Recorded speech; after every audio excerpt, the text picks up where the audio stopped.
Future MLC elections nomination నామాంకన ప్రక్రియ ఈ రోజు నుంచి మొదలవుతుంది.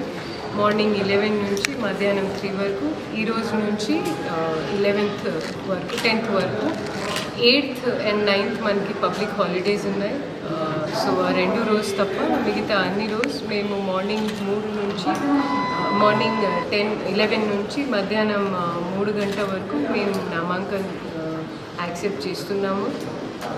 ఇక్కడ నేను రిటర్నింగ్ ఆఫీసర్గా, జేసీ నల్గొండ అని అసిస్టెంట్ రిటర్నింగ్ ఆఫీసర్గా కూడా ఈసీఐ ద్వారా నియమించడం జరిగింది.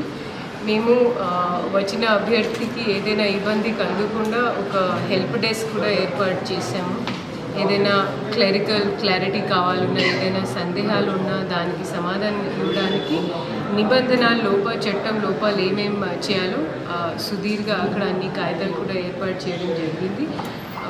వచ్చిన వాళ్ళ అభ్యర్థితో నా కోరిక ఏంటంటే మన ఎఫిడేవిట్ పరంగా అనెక్జర్ 26, అదేవిధంగా ఫోటోగ్రాఫ్స్ విషయంలో వాళ్ళు కొంచెం జాగ్రత్తగా ఉండాల్సిన అవసరం ఉంది. ఎందుకంటే మ్యాక్సిమం మనకి పెటిషన్స్ కావచ్చు, సమరీ ఎంక్వైరీస్ కావచ్చు, అబ్జెక్షన్స్ కావచ్చు, ఇదే విషయాల్లో వస్తాయి. కాబట్టి వాళ్ళే దీంట్లో ఏదైనా డౌట్ ఉంటే తప్పకుండా మా స్టాఫ్ని లేదా మమ్మల్ని వాళ్ళు అడగవచ్చు. తర్వాత కొన్ని శాంతి భద్రతా పరంగా ఒక 100 మీటర్ దూరం ఉన్న ఒక పరిధి, తర్వాత 200 మీటర్స్ అలా కొన్ని పరిధి నిర్ధారణ చేయడం జరిగింది. అది కూడా ప్రతి ఒక్క అభ్యర్థి +4 వచ్చిన కంటింజెంట్ దాన్ని పాటించాల్సిన అవసరం ఉంది.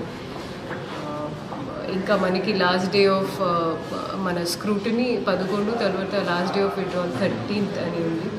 సో అది కూడా ప్రతి ఒక్క అభ్యర్థి గమనించాల్సిన అవసరం. 3 ఉమ్మడి జిల్లాలకు సంబంధించి మొత్తం ఎంతమంది ఓటర్స్ ఉన్నారు?